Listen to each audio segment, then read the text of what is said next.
A very good afternoon to everyone. I will welcome you all to this webcast where my colleague Mr. Torben Titze will go through the completely renewed version of ANA, and this will help you to efficiently analyze and monitor your traffic management. But before he begins, I would like to mention some points here. Firstly, it will be nice if you keep your microphone on mute, so it will help for a smoother progress of the session. Secondly, if you have any questions or doubts, just feel free to write them in the chat box below.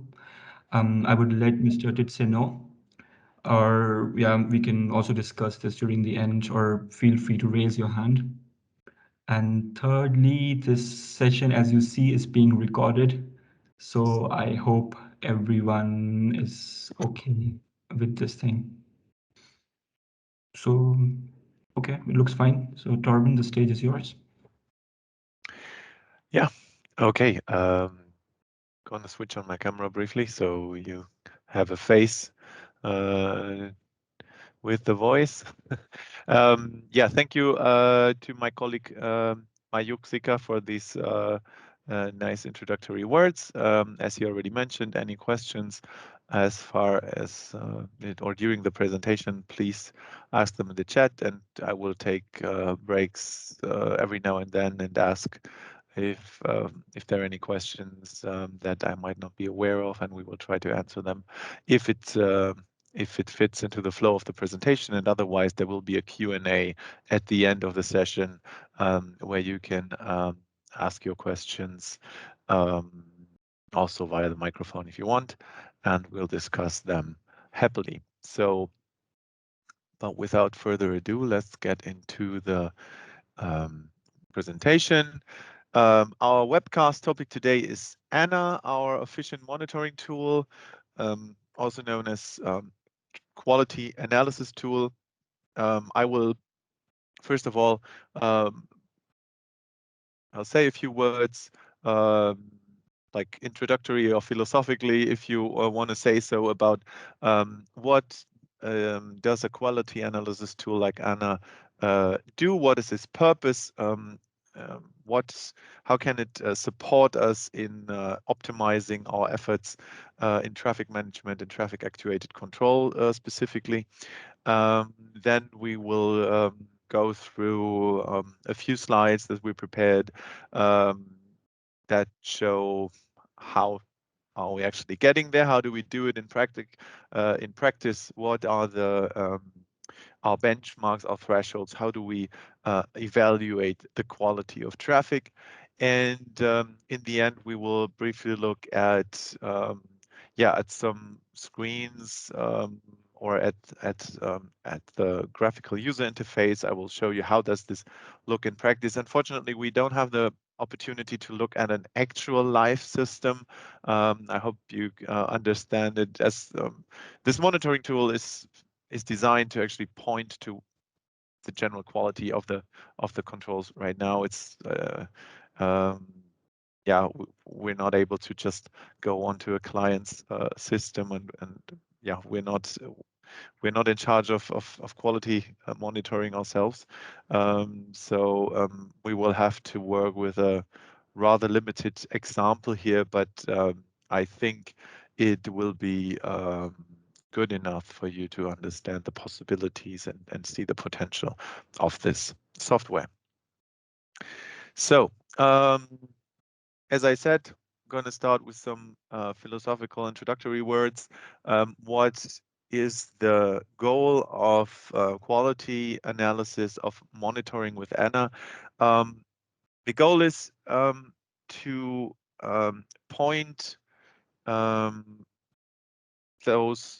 traffic manager to problems within traffic actuated controls or other traffic adaptive controls by comparing the current process data, the current parameters under which a control is performing with those values that beforehand have been defined as a target value, which could be green times, which could be beginning of green, end of green within a coordination, which could be waiting times, public transport prioritization. How good does it always work in particular?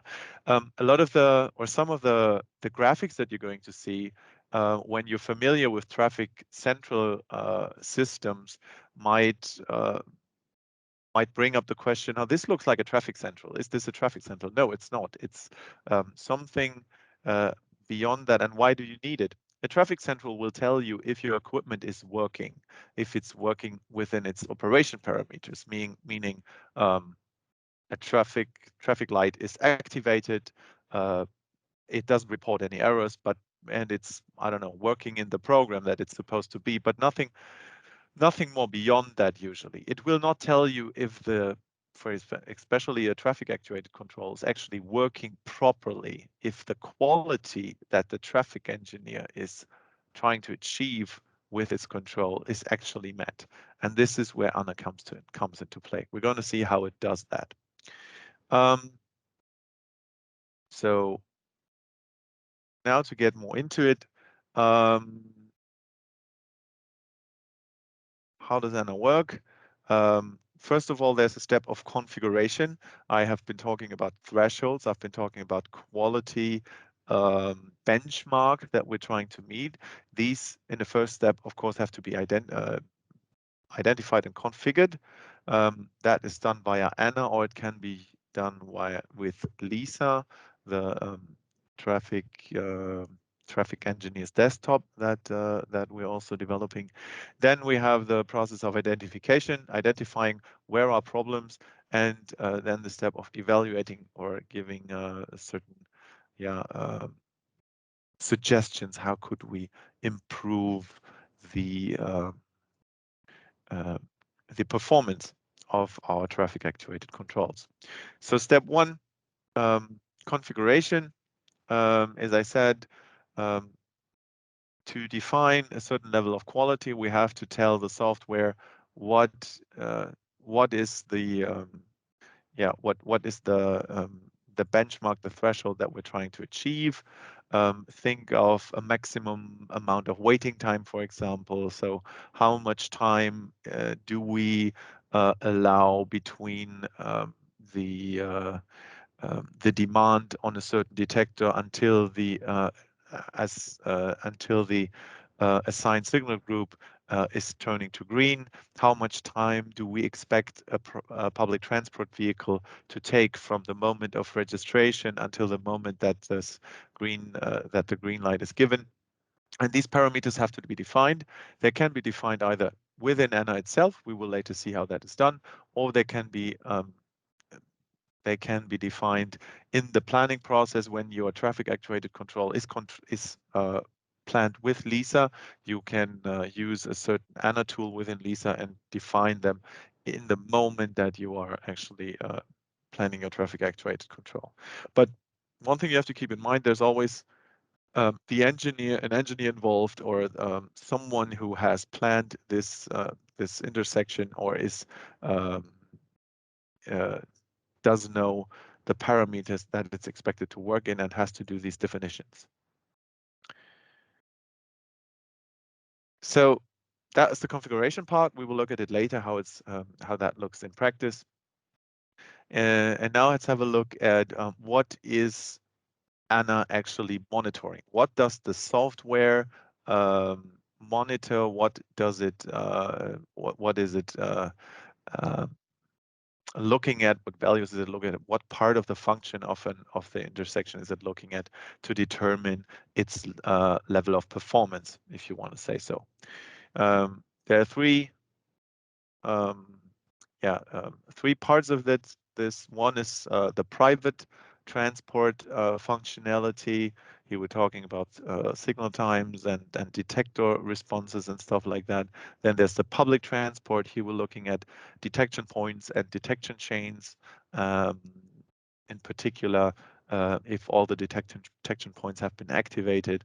And then in general, let's say something that is intersecting with these two areas of quality management is the detection in itself.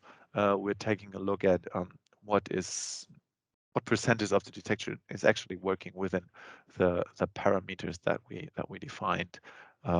So private transport, public transport, this is also yeah, more of does it work as expected with detection.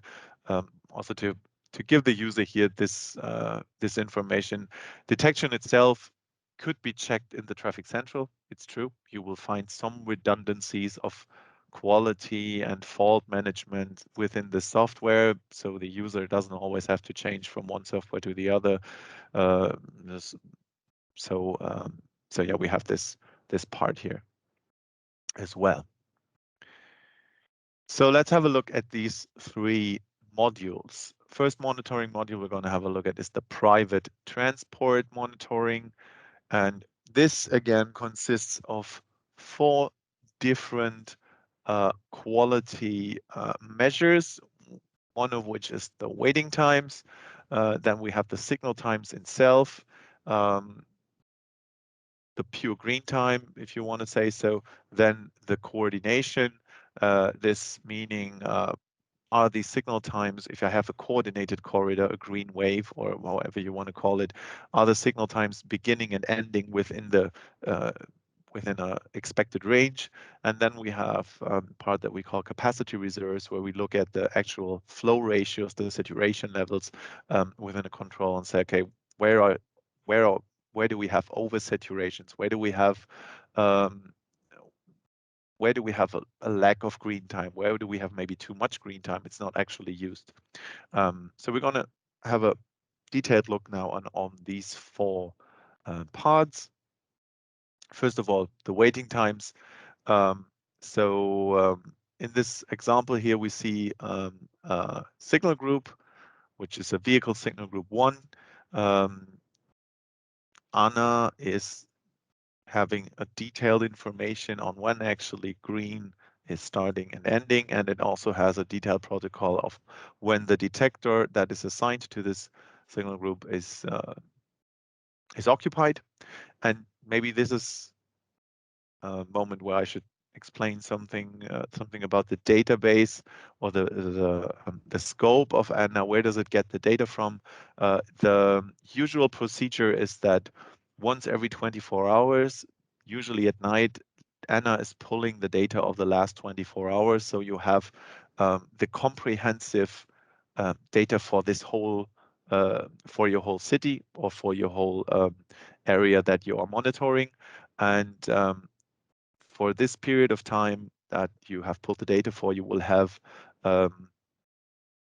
every detector measurement with every flank on it. So every second that the detector was occupied, you're going to have the exact second when the green times are starting, when they're ending. Let's say an online signal timing plan, if you want to say so, for your entire monitoring area. We're currently looking into making this data pull, this polling of data, if not real time, then let's say close to real time. So we're looking at not only polling this data every 24 hours, but maybe on a shorter interval or even on demand when the user is trying to get this data. So the data that we're using usually is on the process data on the Traffic Central. We're pulling it to our own server, and then we do the analysis on it. So that's the short version of this. Some configuration that you have to do is, for example, this assignment, which detector is actually belonging to what signal group. So let's get back to our monitoring, to our quality benchmark here. So in this case, we're looking at the wait time. We know that this detector is occupied starting at this second that I'm hovering my mouse over with, and the waiting time will be the time between this detector occupation until the start of green. We can calculate these wait times for all signal groups that are on demand. You can also look at the waiting times if the signal is not on demand or if it's fixed time, but then it will be equal to the red time, of course, because the maximum waiting time that you have to assume then is the total of the red.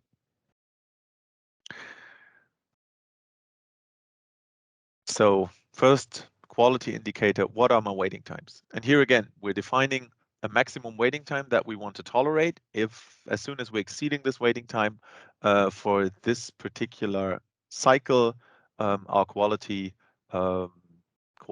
measurement is not met, and this will lead to a decrease in the percentage where we're meeting quality.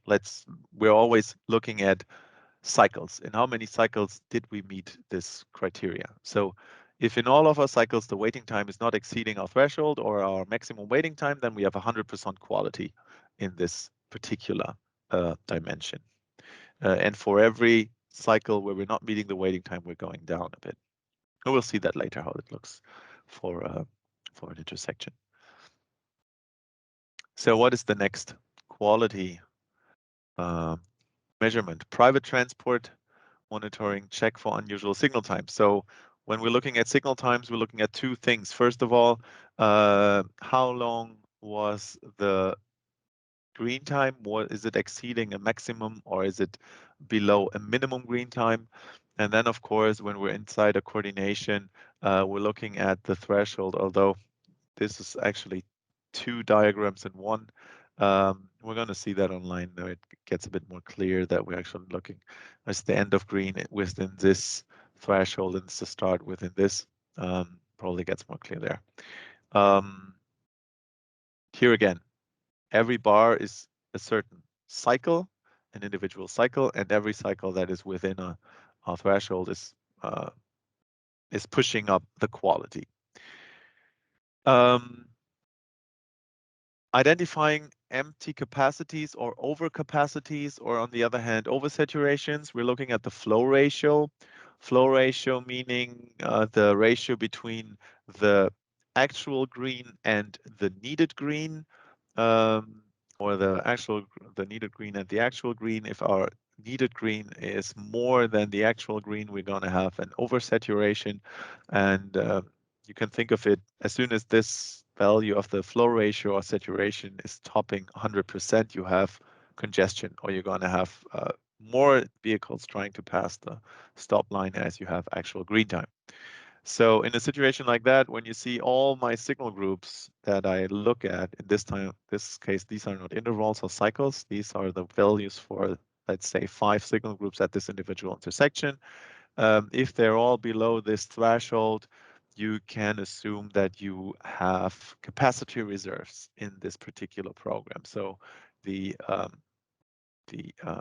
actual action recommendation, or the recommendation would be here to reduce the cycle time, so we have less capacities that remain unused. In this case here, flow ratio analysis would lead to the conclusion that we have to optimize the green time split. So we have two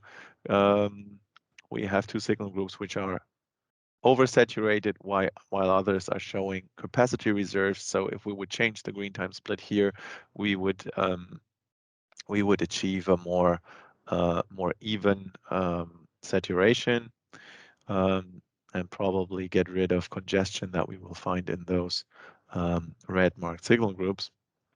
Again, this is when we're talking about a reaction, this is just something that the software will suggest. It is not a tool to directly influence what the control does. It is more like a permanent monitoring tool that will come up that will alert me as soon as something's going wrong out there.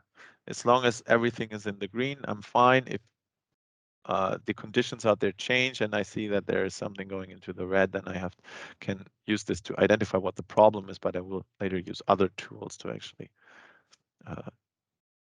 come up with a solution. Prioritizing flows. In this case, we see we have an overall high flow ratio, oversaturation in almost all signal groups. So in this case, if we are already in the maximum program, what will be the outcome? Yeah, maybe we want to prioritize something and say, okay, oversaturation in signal groups 3, 4, 5 is okay. In those, we don't want it. So we will maybe also change the green time split by prioritizing some signal groups here. And here, this last case, do nothing. So we have this flow ratio threshold that we're a little bit over it, somewhere a little bit underneath, but it really looks like we're kind of operating within the around kind of optimized distribution.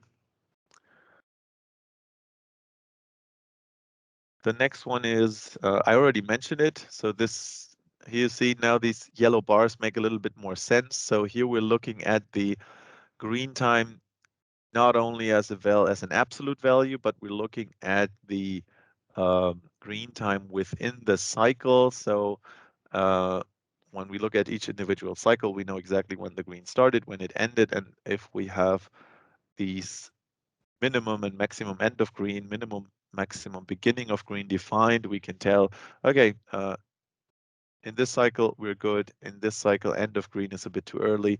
In this cycle, we're good. In this cycle, beginning of green is a bit too early. This one's good. End of green is bad. Good, good, good. All these look good. Here's the beginning of green a bit bad. So we see how well does our traffic actuated control behave within the coordination, and are we meeting our expected green times or beginning of green times.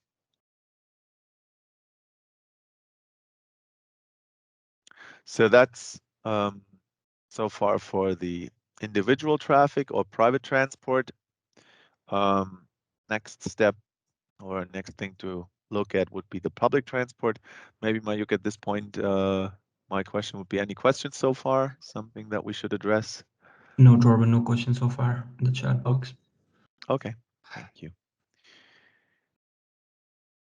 So public transport monitoring. There are two main, let's say, key parameters that we're looking at. One of them is the journey times. Journey times meaning when we're talking about public transport priority, the way technical works, as you probably know, is there is some kind of radio telegram sent by the public transport vehicle that is notifying the intersection, or actually all intersections, but some intersection will respond. Look, I am at a defined position X, about 250 meters from the intersection. So please prepare that I'm en route to the stop line, and if you want to prioritize, please change your control accordingly. So the parameter that we're looking at here is, do the journey times coincide with that what in the planning has been expected? So when the expected journey time is 25 seconds, but in reality it's 35 on a regular basis, then we might have a problem. We're going to look at that in detail right now. And the other one is reliability. These detection points are basically virtual points, they just determine a certain position that a public transport vehicle is supposed to send a radio message with its position. At least right now, we have to think about it that way. In the future, with car-to-X communication, we will have constant messaging every second, but right now there's one message from a certain point on the trajectory of the public transport vehicle. So if this message fails, or if the intersection is failing to receive it, then we're having a problem, because of course there are three messages, like a pre-notification, a notification, and then a checkout message. And if you imagine that the checkout message is missing, then the intersection will stay in a state where it's still waiting for a public transport vehicle to pass, and that can cause problems. So we will see now in detail how that looks. So in principle, there are two, when we look at the quality of PT priority. First of all, how is our prediction, or we have in the ideal world, when we look at this first case, we have a given travel time that the public transport vehicle needs until the stop line, and we want to we want to influence our control in a way that this beginning of green is actually just at the right moment when the public transport vehicle arrives. So this is the moment of green that we try to achieve right here. This is the expected arrival time. And two things can happen now. One thing is that we are not, the control itself is designed in a way that it never makes this green at this predicted time of arrival. And the other thing is that the public transport vehicle is actually needs more time than we expected. So in this ideal case, this is the time when we want to see the green start, and it starts in that point, and this is the moment when we want to see the public transport vehicle leave the intersection again. So everything's fine here. The second case is our green starts exactly where we expect it to start. Just the public transport vehicle is not checking out. It takes way longer, and here at this point in time, it's really leaving the intersection. So it, we were ready, but the public transport vehicle wasn't there. So here's something we have probably miscalculated the density of traffic, or we've miscalculated the travel time that this public transport vehicle needs. We could actually have started green somewhere here. Then we have this situation, as I said, our control somehow never manages to actually give priority to the public transport or meet this goal of the predicted time to green. And then the public transport vehicle either it is that late or it has waited, but it's at least it's checking out at the moment in time where we are expecting it. And then down here we have this like total catastrophe, total disaster of a control where it takes way longer than expected to change to green, and then after that the public transport vehicle is still not clearing. It even takes double the time to check out.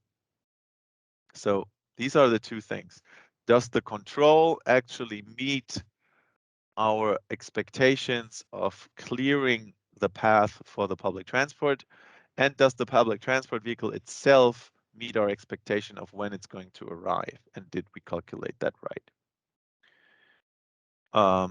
So here, when you look at it, this is what we're expecting. We have a check-in of the vehicle, then we have green time starting, and then we have the checkout, and then we can leave the stage.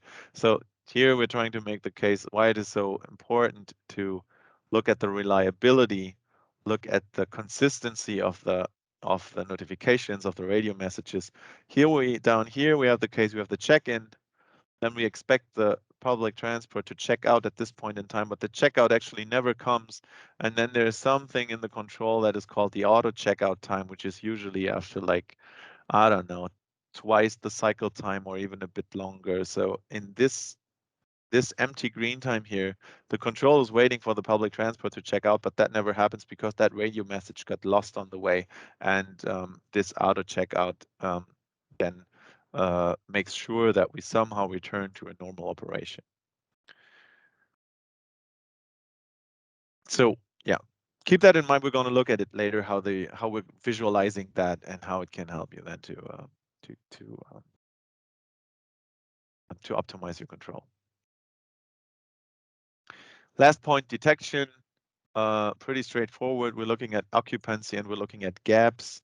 And if we can get a hold of that, we can also forward fault messages, but we're going to concentrate now on occupancy and gaps. So what we're doing is we have some kind of heuristic method looking at does it make sense what the detector is actually showing us. For example, here, this occupancy analysis, this is how it would look like, or how it should look like. This is a demand detector, so it's at some point during the red it's occupied, and it's going to be occupied until the beginning of green, and then we have some on and off going on. These are vehicles passing over it, and then again in the red it should at some point go to a full occupation again if there's traffic there. If you see something like this should make you suspicious. So why is there nothing going on during green? We should see at least some time gaps here, and we're not seeing them. So potentially false detection, potentially faulty detector, you might say, or it could be a misconfiguration. If you're using video detectors, maybe you've placed them in a way where we're not even able to see gaps within the between two vehicles. So maybe you want to revise that, the location of the detectors.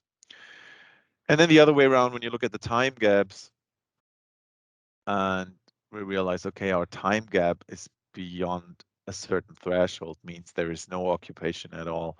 This might also lead to the conclusion that the detector is faulty. We will see that these thresholds that we're talking about here, you can define them not only in general, you are defining them for certain programs. So what you see down here, potentially faulty detector, if this is 3 o'clock in the morning, 2 a.m. at night, something like that, this is probably the normal. So you're gonna define for this night program a threshold of, I don't know, maybe half an hour, because you say, yeah, it's totally normal that in our city there's nobody out at night.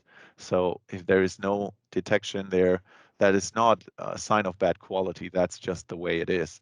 Whereas when you see this at 7 a.m. during peak hour, then this does point to a problem. So you're going to have different thresholds for different programs. You're also going to see that how this is dealt with, or how this can be defined. So that's basically it. That's basically the stuff that goes on in the background. That is what the quality measures that Anna is doing automatically and compiling also automatically to then display them to the user.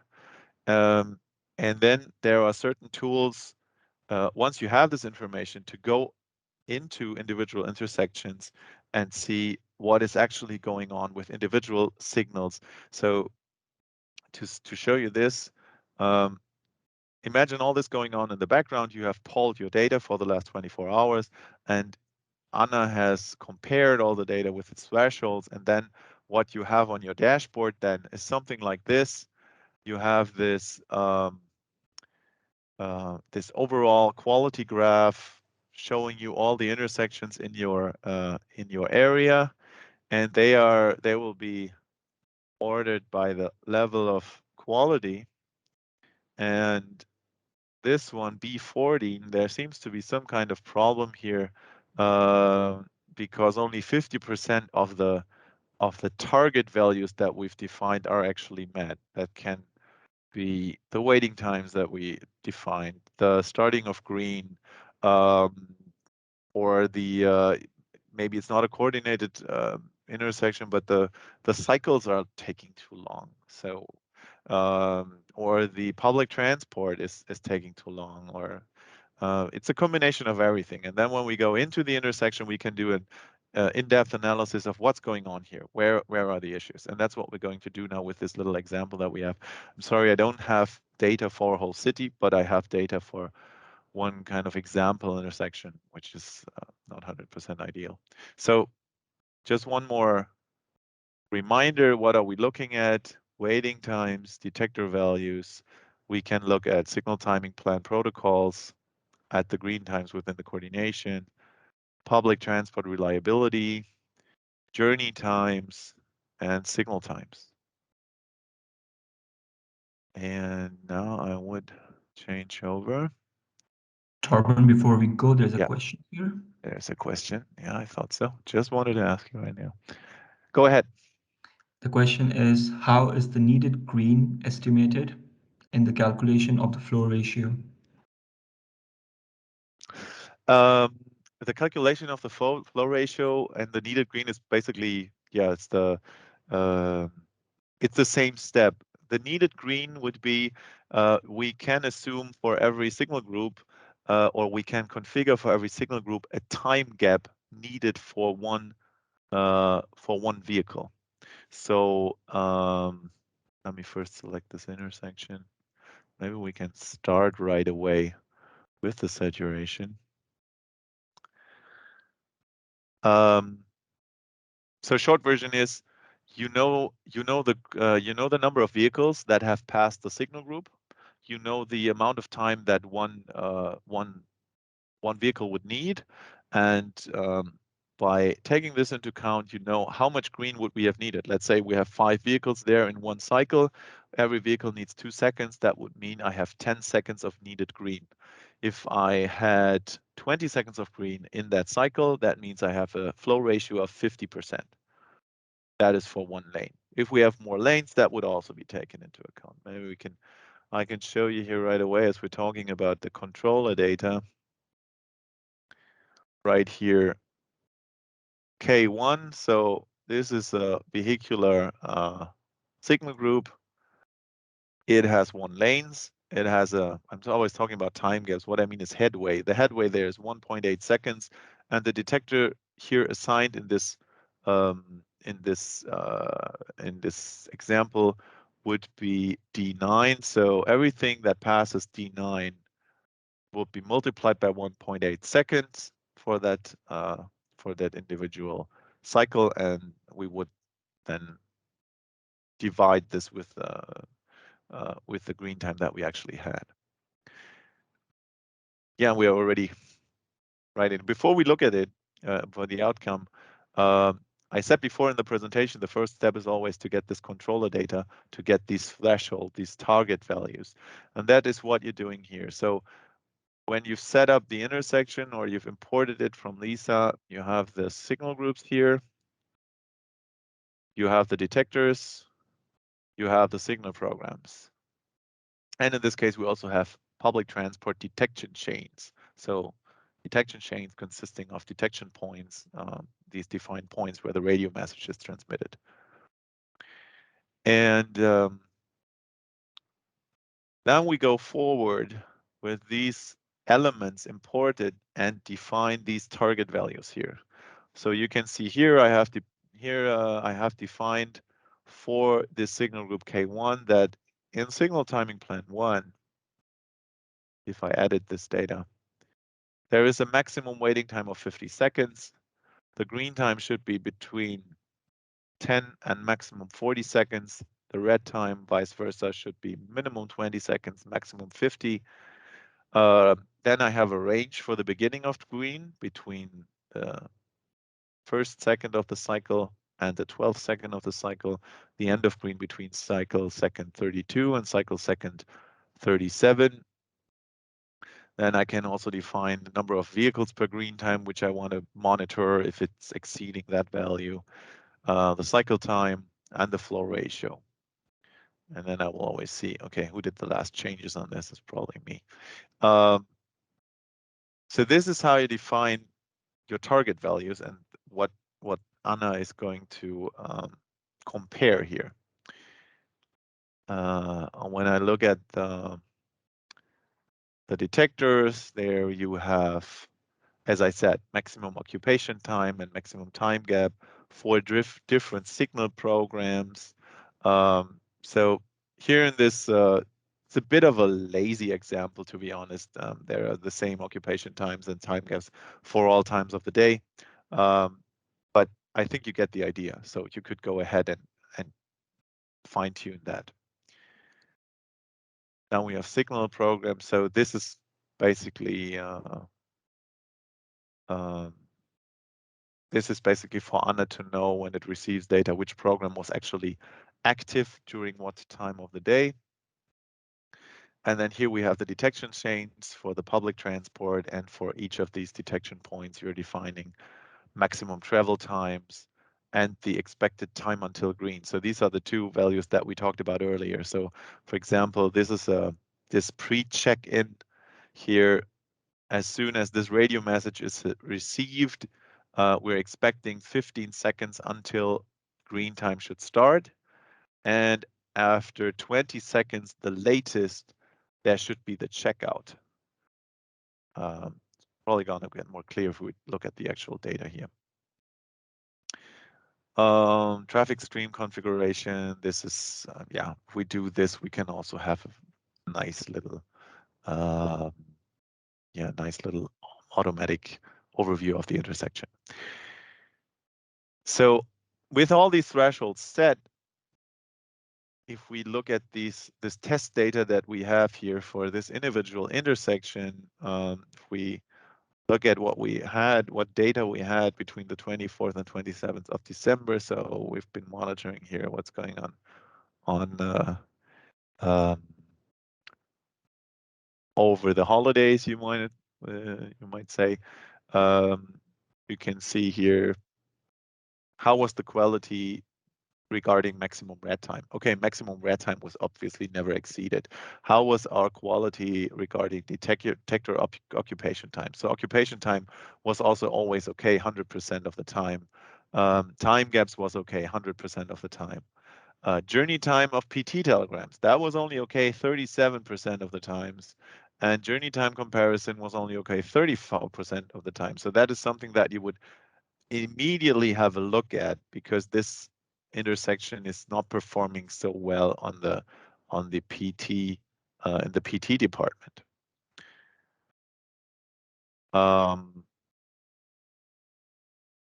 now looking into all these, you see here, private transport reports, you are finding all the values that we talked about, all the quality benchmarks that we talked about. We have here also for the public transport, the detection chains, lost time analysis, telegrams. And when we go through it, for example, detector time gaps,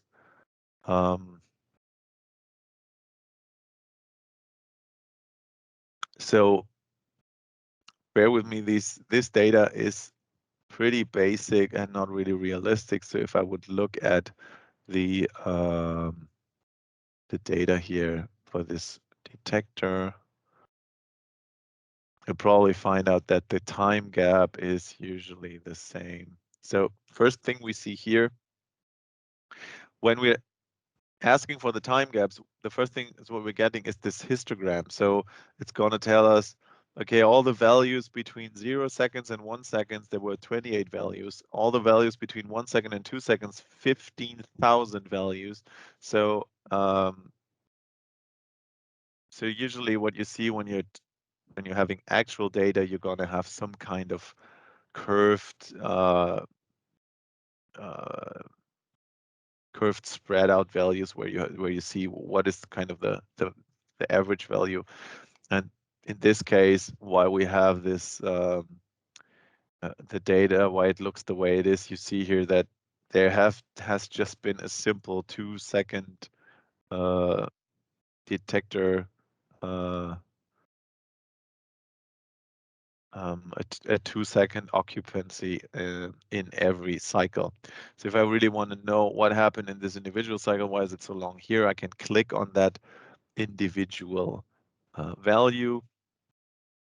So I was a bit fast before. What I've done here, I chose a starting date, 28th of December, and I said, okay, I want from this particular point in time the following 100 hours, and now I'm getting for this 100 hours all the values where it found a cycle with an occupation. And if I go on an individual cycle here and click on it, I'm going to see the time gap. So what is in this data? So I have the detector occupied almost all of the time during the whole cycle, and then I have this gap here. And if I click on show all data, I can always see it within the cycle, within the actual cycle where it happened. So here we have this 10-second gap. If I look at another cycle, show all data. So here we have no gap at all. No, should be somewhere. Probably make it bigger. Anyways, 1.98. Oh, it is showing me the last gap, which was probably somewhere in the past.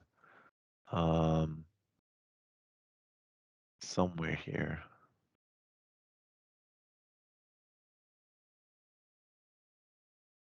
Yeah, that was the last one.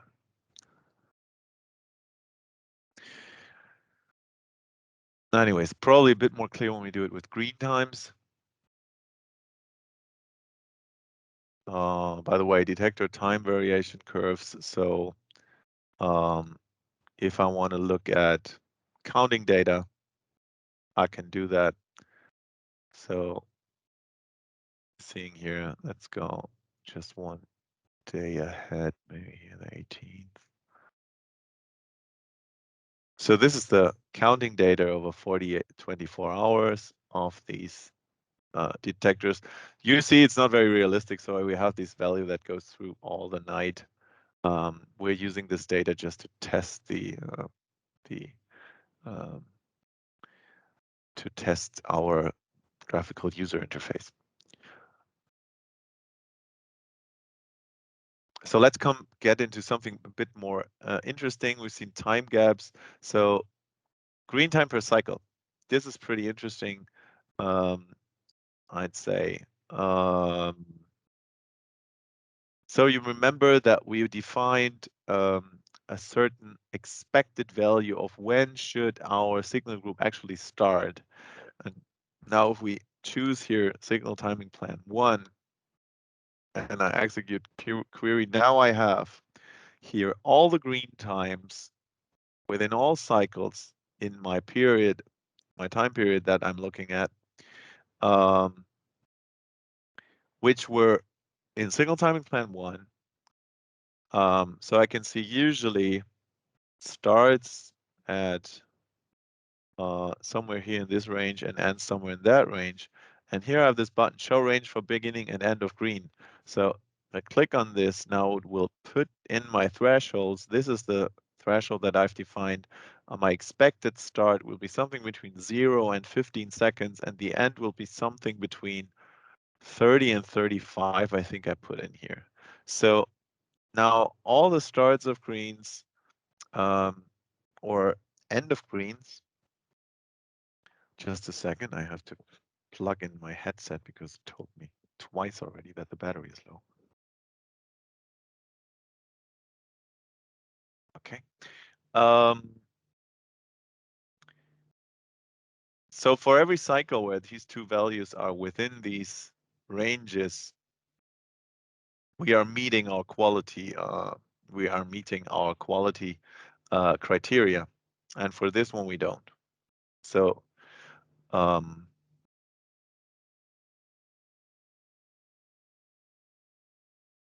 we could also do this for K2. And K2, you see, has a different range. I defined a range. Now it's probably a bit off. So start of green looks okay. Well, end of green doesn't, or I've messed them up, it seems. And K3.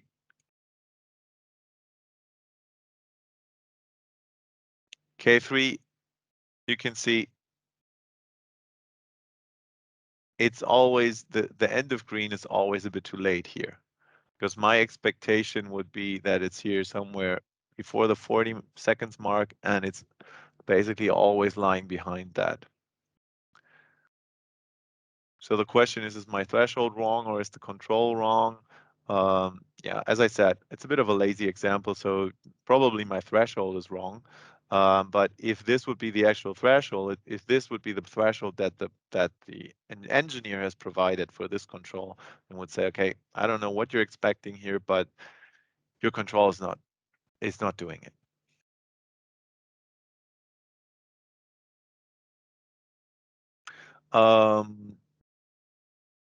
Let's have a look at flow ratios, maybe. Let's filter plan 1. I will say K2. So here is something. We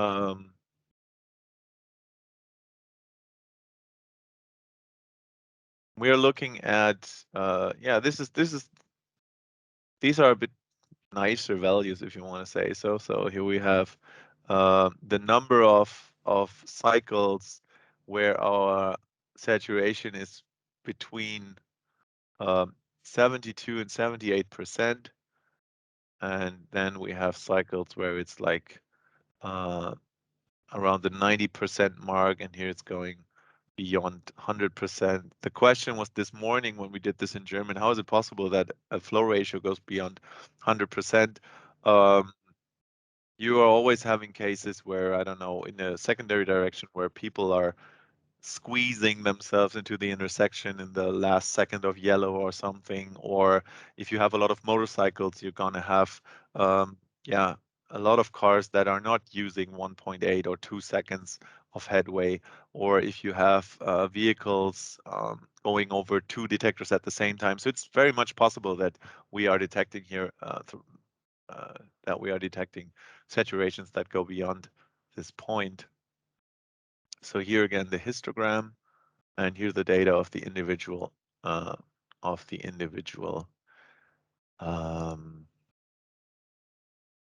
cycle. And again, when I go onto an individual cycle, I can have a look. Okay, what happened here? If do not believe what's going on there, I can always look at this specific cutout, this specific cycle, or at the whole signal timing plan for that specific time.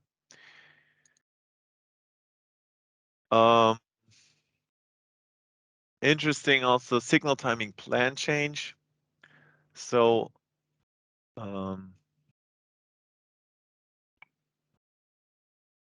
I think some colleagues of mine from Colombia will look at this now and think, I wish we would have had that for our reports. We go ahead here and let's say we look at 100 hours starting on the 17th. You can execute a query and it will display which programs were actually active. We see that there's some missing data here, but as I said, it's a sloppy example. This is also very nice when you, imagine you have maybe an adaptive control and the programs that are actually activated out in the street are not scheduled. They are maybe adaptive or coming from a traffic actuated signal timing plan selection. Then this might come in handy to see how did the control actually react and what was active during the last week. I see we're already quite time is running, so let's go into public transport. Public transport detection change, as I said. If we look at this overall quality, we remember it didn't look so good on the dashboard. So here, when we look at this detection chain, we have a completeness of 100%, which looks okay. And if we looked at the other one, number 2, it has only 47%, and the third one 71. So that's where these bad metrics are coming from. So what does this do? It is looking at the individual vehicles that are sending radio messages and looking at, did we have all the pre-check-ins, the main check-ins, and the checkouts? In this case, for example, we can see that most of the missing check-ins, all of the missing check-ins were pre-check-ins. So the main check-in is there, but there, and the checkout is also always there, which is at least something. So as soon as a vehicle is checked in, it will always check out. A missing checkout is usually what has the biggest impact on the control. So we can look at it this way, or we could also look at it when we look at the telegrams. And here we have the route ID, and if we would filter the trips by route ID, you can determine an individual vehicle, because when you have a missing completeness here, there can be two reasons for that. Your detection point is in a bad place, so the radio telegram is often missed, and you might want to think about moving it a little bit. Maybe you have radio interference or something going on, or you see, okay, I have, I don't know, 5% missing check-ins, checkouts all over my public transport line. In this case, we're just looking at one intersection, but imagine you look at all the intersections. And there's nothing wrong with the detection point, but in the end, you find out there's something wrong with one individual public transport vehicle because it has maybe a broken onboard unit or something with the antennas going wrong, and 50% of the messages of this individual car just get lost. So there are two ways of looking at it, and I don't think we have the time to look at the actual all the possibilities we have here. Maybe public transport trip times. This could be something that you want to look at. Let's look at this one. Pre-check-in. And where was it? Pre-check-in, pre-check-in. No, this one, better. Okay, we don't have so many values here, but you see, this is the journey time we expect, 20 seconds. This is the journey time that we're actually measuring. So we have these trips here, which are where the car is actually faster. So it's already there, even though we don't expect it. So maybe we want to take this journey time down. But then on the other hand, we have also those trips which take way longer than we expected. I mean, this is not really actual data, so it doesn't look so realistic. I think I have a slide somewhere. Let me bring that slide up where it looks a bit more, where we have something that is more out of the ordinary. So this is how it would usually look. So you have an expected travel time of 30 seconds, and then you have a lot of the vehicles arriving actually between 20 and 30 seconds. So the bulk of them is a bit faster, but moving the travel time down here is probably not a good idea because there are also a lot of them who take longer. And this is mostly due to traffic. When you're off to this side and you have this big bulk of vehicles here, this is maybe where you want to change your parameter a bit, that you're maybe somewhere here in the middle. So yeah, this is the travel time part. The part that I showed before is how exact or how many of the detections are actually really registered. Yeah, to wrap it up, we haven't even taken a look at coordinations. I cannot really show this on our system, on our revised system. This is what we would come up with as a diagram, maybe for the actual coordination that we see. Then yeah, these are some lists that we also have now where what this would mean following a certain car through its schedule. But we've already used 1 hour here, so I think it's time to go into some Q&A, and maybe if there's really some information missing right now, feel free to just say, okay, I was really hoping to hear something about that, then maybe we can still add this information right now.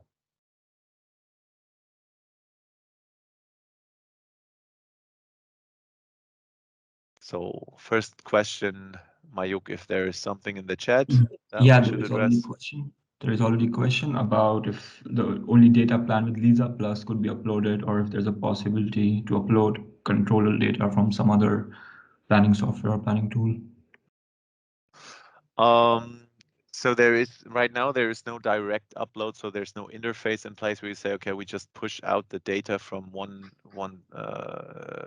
software and then take it in here.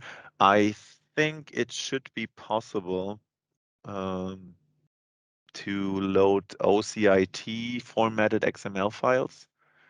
I'm not 100% certain about that, but I'm 99% sure. So yes and no. So there is a general way of getting data inside via OCIT. If all that doesn't work, then you will have to enter them manually. I mean, you always have to think this is but usually when we're setting up an ANA system, that is usually included in our service. So when we set up the system, we make sure that all the data is set up correctly and that there is a way for you to update it and be hands-on with it.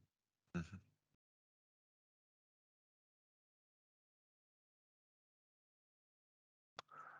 Any more questions?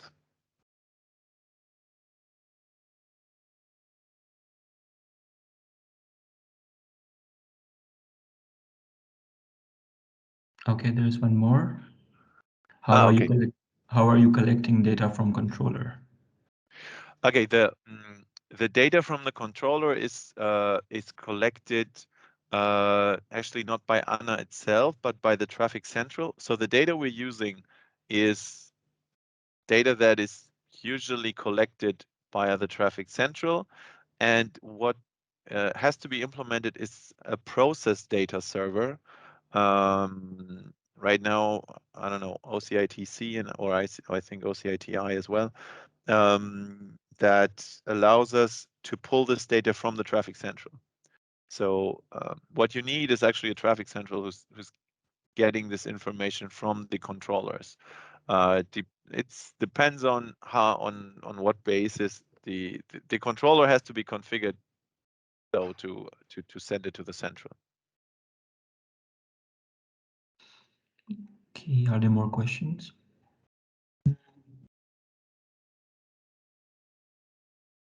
Okay, there's a thank you for you. Okay. So You have a last let's. slide, right, for the next? Yeah, there is a last slide, so we can. Yeah. Okay. First of all, thank you, Torben, for this nice summarized explanation, what we can wrap up in 1 hour. But here is the next events which we have planned for September and October. If you are interested, we have a free webcast for CITS on September 21st, which will be led by our colleague, Mr. Mario. And then we have 2 trainings, which is the basic one, which is also held by Mr. Titze. And then we have advanced LISA training for 2 days on October 22nd, and I guess it should be 23rd. Yeah, I think so. 26th, Yeah. 22nd and 22nd. No, yeah, So 20. 21st. It's 20. a bit, yeah, or it's 21st and 22nd. That is also a possibility. So yeah, just for the to elaborate a bit more on that, LISA basic training will cover entry of basic data in LISA, green time calculation, evaluation of signal timing plans, calculation of signal timing plans, coordinated corridors, and so on. Whereas the advanced one is, yeah, for those of our customers who are already using LISA and who want to get into traffic actuated control with LISA. So yeah, so much for that. But these are yeah, for those you have to register, and we are charging a small amount for this. Yeah, I mean, if they're interested, we can send the correct date here in October for the advanced one.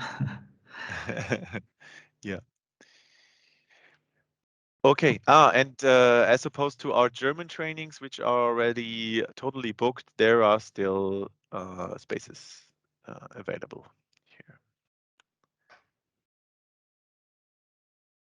Great. Okay. Thank you. Yeah. So Thanks for joining. Here's the last. That's the last slide. yeah, if you have any questions, just write to us on service at Schlothauer or please at Schlothauer, and we will be happy to answer to your questions. Yeah, okay. I also just put on my camera just to say goodbye. Thank you to all of you for joining. Thank you for your attention and the good questions. Thank you to my colleague Mayuk for wrapping it all up. And also thank you to my colleague Julia Höger, who has organized this event and send out the invitations to all of you, and is always making sure that that all our schedules align and stuff like that. So yeah, thanks to all of you. Thanks, Mayuk, and hope to see you back on this webcast at the next occasion. Thank you. Thanks, Robin. Bye-bye. Ciao.